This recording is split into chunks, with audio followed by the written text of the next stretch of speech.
I actually really love writing songs with percussion players or drummers because they come to the table with different rhythms and just a kind of a full different package of ideas. And J.P. Gentile, who is a Bethel writer and musician, flew in and we just sat down and really kind of spent almost an entire day just chatting about life. And toward the end of the day, we had recorded a children's song, actually, and Defender was nowhere on the table. And he just happened to sing me the first few lines of what is now the song Defender.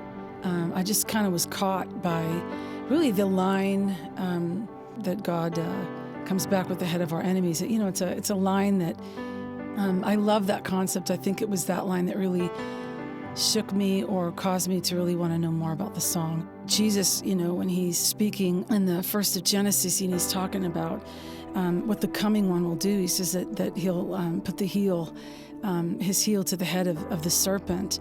And then you read about David, you know, walking onto the scene where Goliath is basically blaspheming God. And to shut him down and to shut him up, David just takes his head off.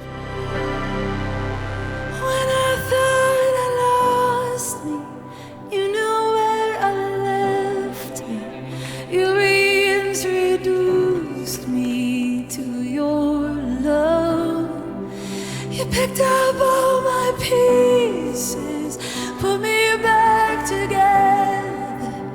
You were the defender of my heart. We had been looking for the bridge for Defender, which talks about, you know, when I thought I lost me, you knew where I'd find me. And he just sang this little chorus. It had nothing to do with the song. And I just knew in my heart, I just looked at him, I was like, I think that's the bridge. I think we go from, God, you've defended us, to just saying, you also found me, you found us in this.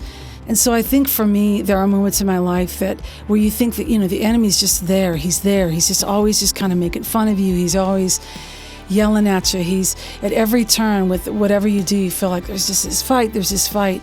And I kind of love the idea of those moments that sometimes I have felt in my life where you can just feel the Holy Spirit say, that's it, I'm done. He goes before us and he fights this before us. But there is a moment when the Lord will shut the mouth of the enemy. And for me, I needed that picture in my life, I think, more in that season than any other season in my life.